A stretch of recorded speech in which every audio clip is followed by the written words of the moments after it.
It's been a long decade. I remember when I turned 21 back at the very end of 2010. Everything in my life had just gone wrong, and I was more or less a homeless wreck of a person living in the bombed out ruins of what had not been a particularly pleasant family home. My father was off in Carolina, my mother was off in Florida with my brother, and I was stuck up in the mountains of California, on a mountain 20 miles from Santa Cruz with no car, sitting with my thumbs up my ass waiting for something to happen. Those couple of years I spent up on the mountain were the happiest of my life. Totally divorced of any need to interact with other people except on my own terms, free from the pressures of school, just dickering away my time trying to find purpose. I tried a lot of things. I went back to school, I got a car, I tried learning how to weld, I drank a lot of gin, played a lot of tabletop games, I played a lot of video games, I read a lot of books. Eventually I settled on something I knew I wanted to do, which was make my own game. And good lord, was that a laborious decision to make. We founded Opaque Industries sometime around 2014. We had no idea what we were doing. We had no idea who we were doing it for.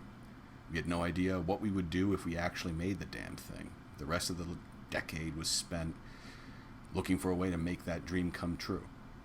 And I guess to some extent we succeeded. The game is technically for sale now. The physical books are still coming. Somewhere near the end we just lost momentum. My 50-hour work weeks and the sleepless nights started to take the toll on my body and my mind.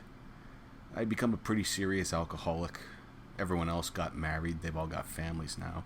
I'm not married. I'm back at square one.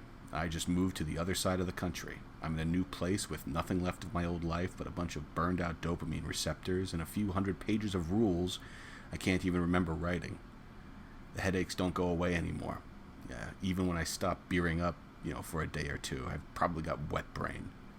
I'm quitting entirely if I can, because it doesn't even help anymore. Maybe if I'm having a good day, I can work up the energy and the strength of will to actually write something, but for the most part, I spend my time sleeping, or pretending to sleep, or else working at my new dead-end job to try to bring a semblance of consistency and self-reliance to an otherwise hollow existence. But even that doesn't really ring true for me anymore. My youthful optimism is gone, my 20s are gone, my friends are mostly gone. I don't really have anything left, except a ton of regrets and anxieties for the future. I feel like I'm back in the fucking house on the mountain, except now I'm more cynical, more depressed, and a more damaged person than I was when I began. Instead of feeling liberation at the loss of everything, I feel sick and sad, and worst of all, I feel like a disappointment. And yet, it feels to me as though the end of the decade is always the best time for me to be alive. It feels like a turning of a page. 2010 shouldn't have been the happiest year of my life, but it was. And I'm hoping that maybe 2020 will pull the same trick. Maybe this time it will all turn around and I'll be the person I envisioned myself as when I was 25 and first starting my work on Song of Swords. I don't know. Maybe putting this out there will make me feel better too.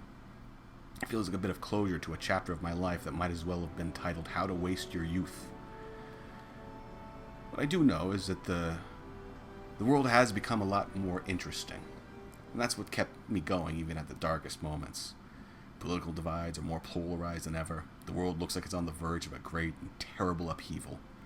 Technology, changing social attitudes, the collapse of the political center. It's driven people to hate each other with an intensity I never thought possible outside of a high school. The spiritual landscape of modern America is like the carpet-bombed ruins of Dresden after World War II. And basically everything going on right now sucks for everyone except me. No matter how awful my circumstances and my miserable self-destructive lifestyle are, I feel right at home in this brave new world. Just as home as I felt in that dilapidated mansion on that shitty mountain. So take that as you will. Even if the world seems sometimes awful, just remember that it's also interesting. It's very, very interesting.